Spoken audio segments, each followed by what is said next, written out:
Et je vais inviter, elles doivent avoir hâte de nous retrouver, la Fondation Saint-Jean-de-Dieu, le Centre Maria Estrella, qui nous envoie 3 représentantes qui vont nous raconter ce qui se passe. Alors, Brigitte Rivière, qui est médecin addictologue, formée au TCA, d'accord, vous me corrigez, vous pourrez en rajouter. Laurence Gouffier, qui est diététicienne, qu'on retrouvera aussi tout à l'heure. Et puis Céline Pierrot, qui est infirmière. Et c'est au centre hospitalier de Dinan-Saint-Brieuc, au sein même de la Fondation Saint-Jean-de-Dieu. Alors, déjà, vite fait, peut-être un petit retour sur les témoignages que vous avez entendus, la scénette sur les difficultés des parcours. Aujourd'hui, Maria Estrella existe en Côte-d'Armor. Vous allez nous dire depuis quand, ce que vous y faites. Alors, bien sûr, on vient d'avoir Rennes et l'exemple de Rennes juste avant vous. Là, ici, à Saint-Brieuc, Maria Estrella, ça date de quand, le début vraiment de ce centre? Alors, on vient tout juste de fêter nos 2 ans, en fait. Voilà. Donc, on est une unité encore très récente. Et effectivement, on est sur le site briochin. À ce jour, nous n'avons pas d'équivalent sur le site qui existait effectivement sur Dinan. Ouais. Et on a également des consultations sur Lamballe. Et là, il faut avouer que ce sont des lieux où malheureusement, nous n'avons pas les mêmes offres de soins. Ouais. Alors justement, c'est limité à cet espace de Saint-Brieuc et aux communes environnantes, en tous les cas, votre action, vous, d'équipe? Oui, alors aujourd'hui, vous allez voir dans les slides que notre équipe est encore très modeste. Même si elle est très pluridisciplinaire. Chaque temps est en fait extrêmement restreint. Et donc, du coup, on a été obligé effectivement de limiter le territoire auquel on propose cette offre pour pouvoir, par contre, prendre en charge le plus rapidement possible les personnes souffrant d'un TCA. On a été obligé malheureusement de faire ce choix. Ce qu'on espère, c'est que une extension des moyens, puisque malheureusement, voilà, c'est toujours la question des sous qui peut malheureusement être un souci, nous permettra d'étendre cette offre sur également les autres lieux d'exercice du centre hospitalier Saint-Jean-de-Dieu. Alors vous le disiez vous-même, les Côtes-d'Armor, le 22, c'est un peu le no man's land, pour autant, encore maintenant. Eh bien oui, parce que malheureusement, au niveau consultation, en tout cas celle que nous on propose en psychothérapie, parce qu'on a quand même heureusement des collègues qui travaillent sur le sujet, mais peut-être plus sur l'aspect renutrition, nos collègues du centre hospitalier Yves Le Foll, bien sûr les médecins généralistes, malgré tout sur la prise en charge, en tout cas coordonnée en psychothérapie pluridisciplinaire, a priori il n'y a effectivement que nous à ce jour.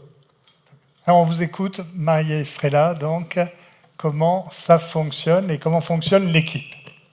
Alors, vous avez déjà la photo de notre centre Maria Estrella, donc du coup qui se trouve au 19 rue des Gallois pour ceux qui éventuellement ne connaîtraient pas ce lieu. Et donc, ce qu'on va vous présenter là aujourd'hui, c'est évidemment le soin qu'on propose au niveau de notre consultation, et vous allez voir que c'est très coordonné avec la ville également. Nous sommes un centre ambulatoire, donc vous en trouverez également les critères d'accès, en tout cas ceux actuel, le dossier d'admission qu'on va pouvoir vous présenter, l'état des lieux de notre activité à ce jour, voilà, donc du coup à 2 ans, et puis également les autres prises en charge qui en fait sont proposées par le CMP, parce qu'il n'y a pas que nous en fait à travailler sur la question des TCA, mais on vous présentera voilà, les autres unités qui travaillent sur le sujet. Et puis également, bien sûr, ce que nous souhaiterions développer, parce qu'on n'est jamais avare d'ambition en tout cas. Oui. Et en tous les cas, de belles idées, si je ne me trompe pas, c'est ce que vous disiez. Après, reste à savoir comment et quand.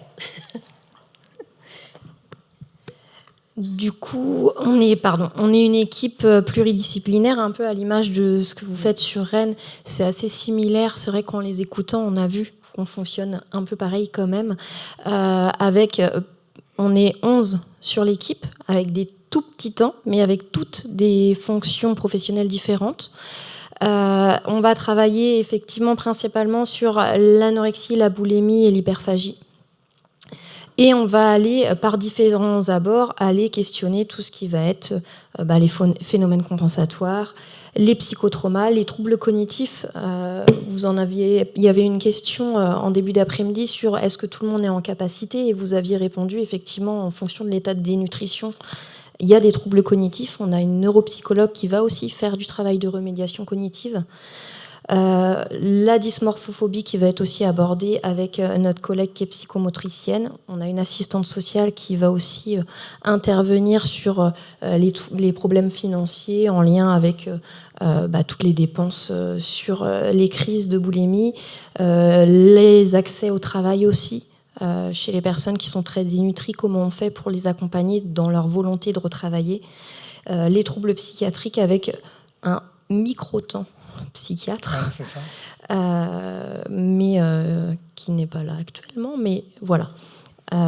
Et autrement, effectivement, avec Laurence qui est diététicienne, qui va aussi voir la grosse majorité de nos patients, Brigitte qui est addictologue, donc qui va aussi avoir cet abord du TCA avec les abords addictologues, et puis moi qui vais recevoir en général en première intention les patients. D'accord. Voilà. Ça veut pas. Alors peut-être la grosse différence avec Rennes, c'est que nous ne prenons pas en charge le côté somatique et réellement et le retentissement somatique de nos patients. Donc évidemment, il faut quand même que cette prise en charge ait lieu, et donc notre fonctionnement prévoit que ce soit le médecin adresseur qui effectivement va s'engager en fait à prendre en charge cette facette de la problématique. Et c'est pour soi que du coup l'adressage se fait toujours par un médecin généraliste, un pédiatre ou un médecin nutritionniste. C'est donc du coup ces médecins qui vont coordonner le fait de faire toute la surveillance, en particulier la pesée, alors en évitant de montrer le chiffre aux patients, mais quand même il faut avoir un suivi sur cet aspect des choses, bien sûr, et puis également tout ce qui est examen complémentaire, faire un ECG, une ostéodensitométrie, tout ce qui est surveillance biologique également. Évidemment, les médecins généralistes ou équivalents peuvent être soutenus par d'autres professions. Nous avons actuellement un suivi qui est fait au plus quotidien, en fait, finalement, par une infirmière, et ça se passe extrêmement bien avec ce mode opérationnel. Et le médecin généraliste arrive en soutien en deuxième ligne. On a également tout intérêt, bien sûr, à ce que nos patients soient également suivis par des kinés, des ergots. Nous n'avons pas d'APA, donc c'est quelque chose qui est probablement effectivement à proposer également à nos patients à l'extérieur, en particulier s'il y a des troubles locomoteurs qui peuvent être la conséquence de la dénutrition. Et puis également pour réussir à mieux travailler sur cette question du sport excessif. Et voilà, je pense que sur les dentistes, on a déjà lourdement insisté, mais il faut avouer qu'effectivement, ils sont tout à fait nécessaires dans la boucle.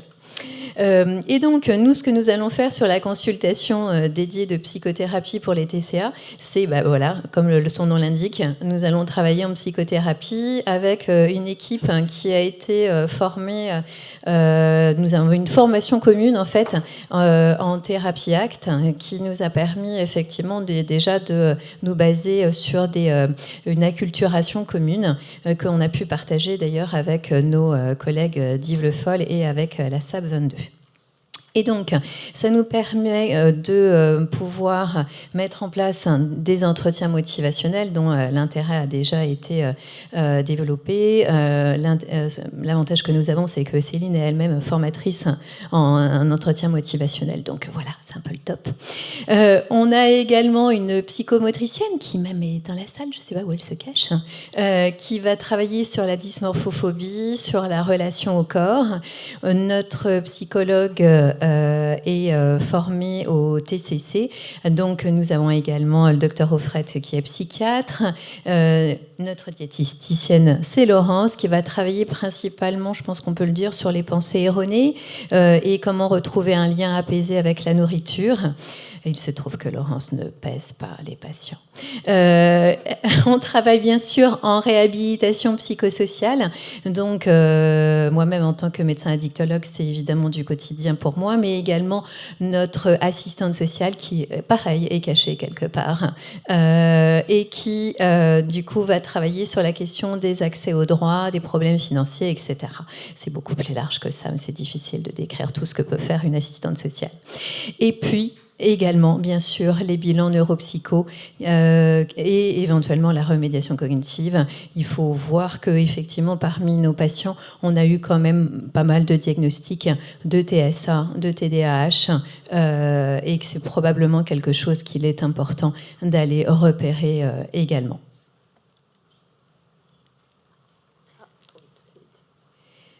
Donc, comme on disait, on est inscrit en fait dans une filière de soins où on ne travaille pas tout seul. Donc, on a parlé bien sûr du médecin adresseur qui se charge de la partie somatique et nous-mêmes de la psychothérapie. Mais en fait, il y a également d'autres unités qui travaillent avec nous. Certaines unités qui en fait sont des unités du CMP. Donc de Marie Estrella, en particulier l'unité thérapie familiale et le programme Bref.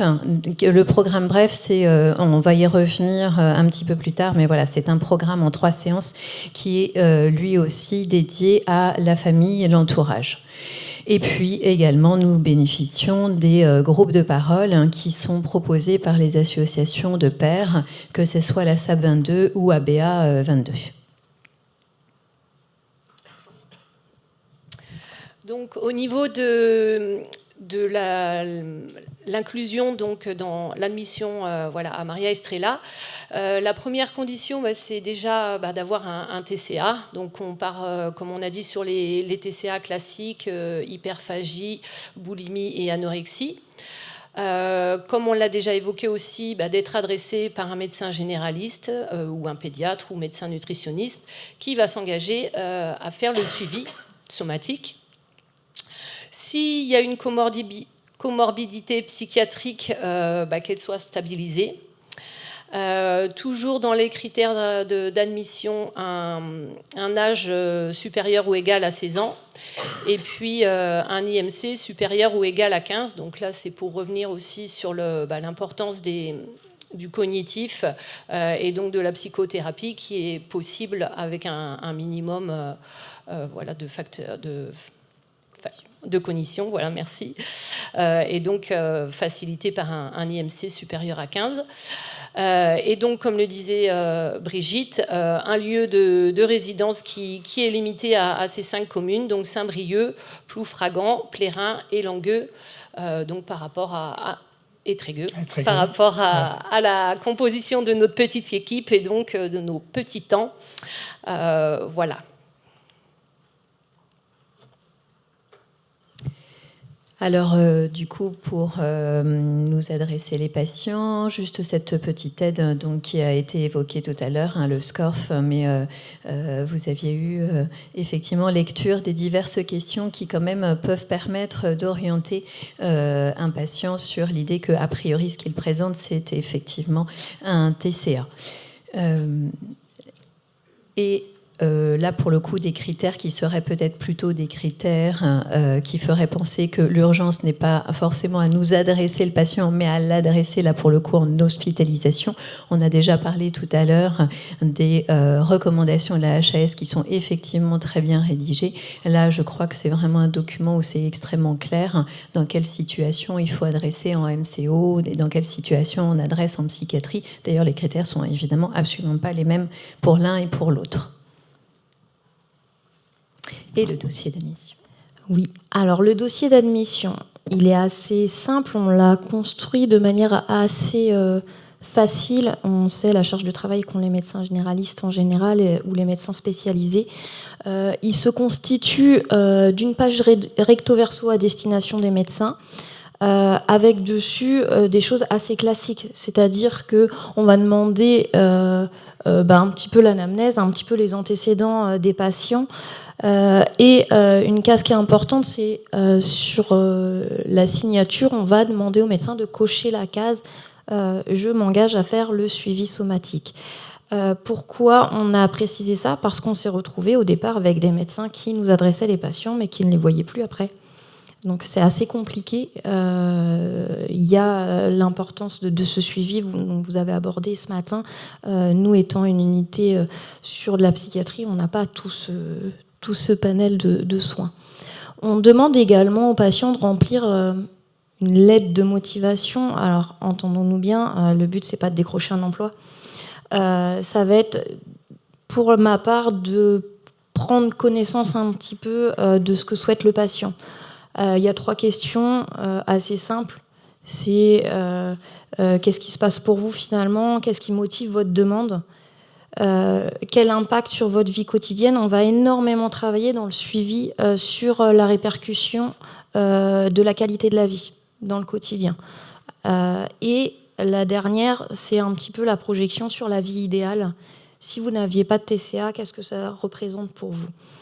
Ça nous donne aussi des axes de travail sur leurs objectifs qui ne sont pas toujours les mêmes. Hein. On a parfois des patients qui ont pour objectif non pas de ne plus avoir de TCA, mais de moins en souffrir, ou de ne pas aller vers la mort. Ou, voilà, ça va nous permettre ça.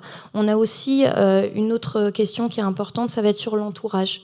Est-ce que votre entourage souhaiterait avoir besoin d'un accompagnement? Oui, non. Et on travaille encore sur cette lettre et la question qui va être rajoutée à ce questionnaire, ça va être finalement quel impact a votre TCA sur votre entourage. Ça va aussi nous permettre du coup de mieux appréhender cet entourage qui est très demandeur pour le coup.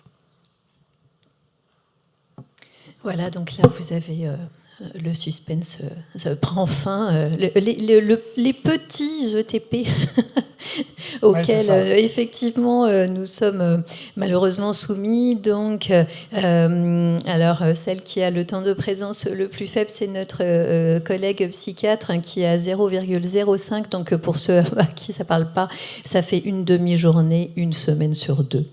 Voilà. Et au max, nous avons Céline, infirmière, qui est à 0,40.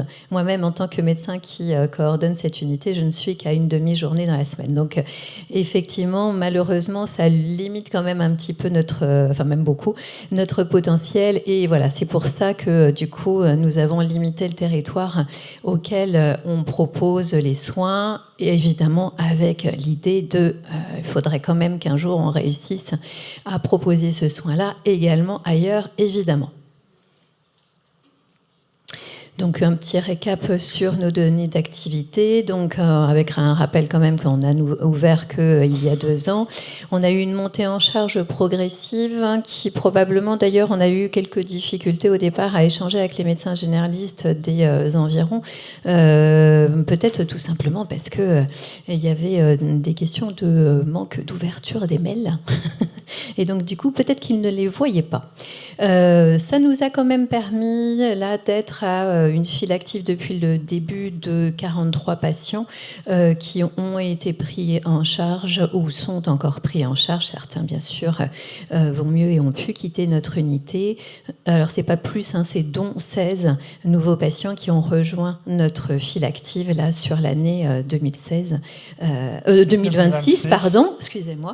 En 2026, 16 de plus, mais évidemment, on n'est qu'à la moitié de l'année là pour le moment. Alors, notre souhait, c'était évidemment de pouvoir évaluer la qualité de la prise en charge qu'on allait proposer à nos patients. Et donc, on propose systématiquement à nos patients à l'arrivée de renseigner un questionnaire qui a été validé au niveau international sur la qualité de vie quand on a un TCA, qui s'appelle le Quaviam. Il se trouve très facilement sur Internet, il est en accès gratuit, et qui a pu montrer que quand nos patients arrivent, ils ont un score qui est très élevé, classique dans les unités TCA, mais à 322 pour être exact en moyenne.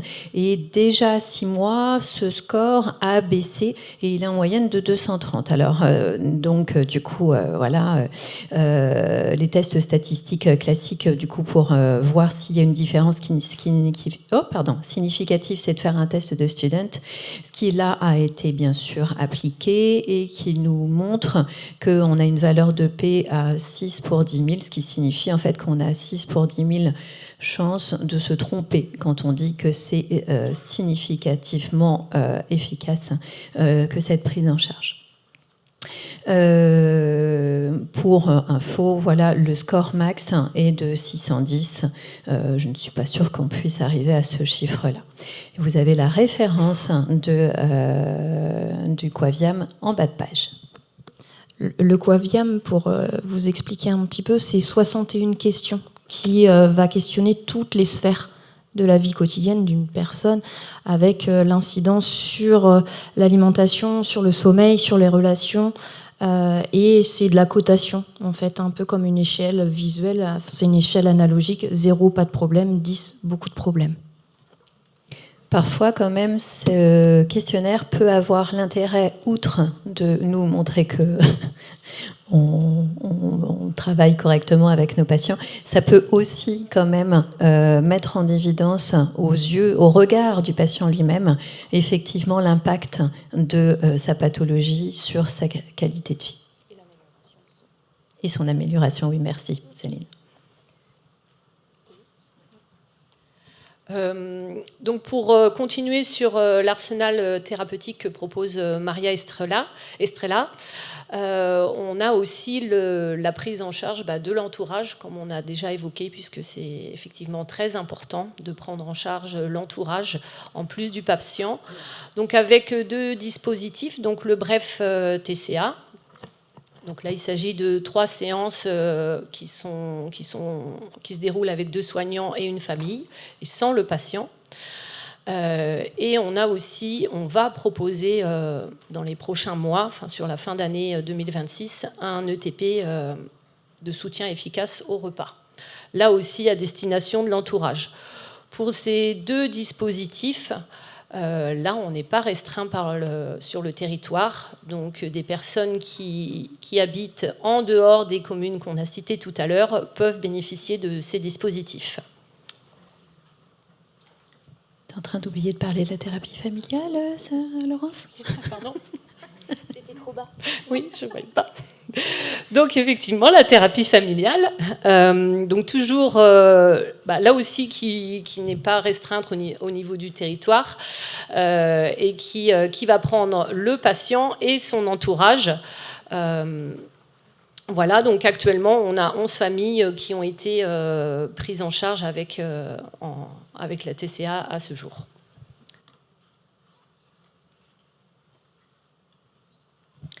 Alors quand même, pour ceux qui ne bénéficieraient pas à ce jour de l'ETP pour l'entourage, et puis aussi parce que le nombre de places sera quand même bien sûr limité, un ETP éducation thérapeutique patient, généralement, on réunit 8 grand max 10 personnes sur ces ateliers-là. Donc voilà, vous imaginez quand même que sur le territoire, ça fait quand même pas une offre majeure, enfin en tout cas dans son volume, dans son intérêt par contre, j'espère que oui.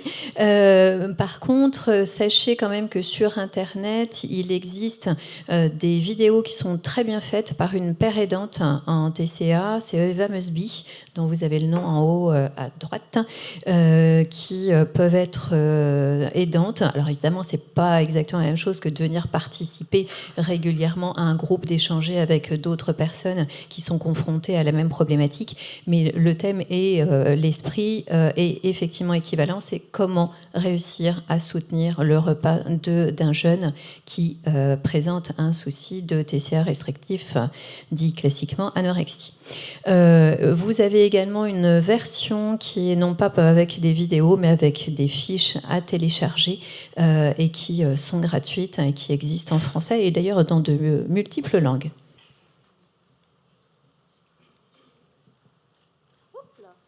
Alors, on est allé un peu vite, mais c'était nos ambitions. Donc, je pense que ça peut être intéressant quand même qu'on effectivement, qu'on les fasse entendre, ces ambitions.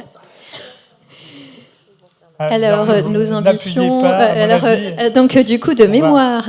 Donc, alors, évidemment, il y a le souci financier, bien sûr, qui peut être un obstacle pour nous, mais dans nos ambitions, il y aura de réussir à étendre la prise en charge sur au moins l'ensemble du territoire de notre centre hospitalier, donc également sur Lamballe et sur Dinan. Nous, on serait aussi ravis d'échanger avec nos collègues qui travaillent dans d'autres centres hospitaliers équivalents bretons pour, s'ils sont intéressés par notre mode d'exercice, parce que effectivement, quand on est éloigné des grandes villes que sont Rennes ou Brest, eh bien l'offre est peut-être à décliner sur un mode peut-être un peu différent, mais qui peut garder son intérêt également. Et puis voilà, rappeler que nous allons bientôt avoir notre premier cycle d'ETP pour lequel on est en train de recruter les familles pour lesquelles il pourrait être pertinent de leur faire cette proposition. Voilà, merci. Merci beaucoup.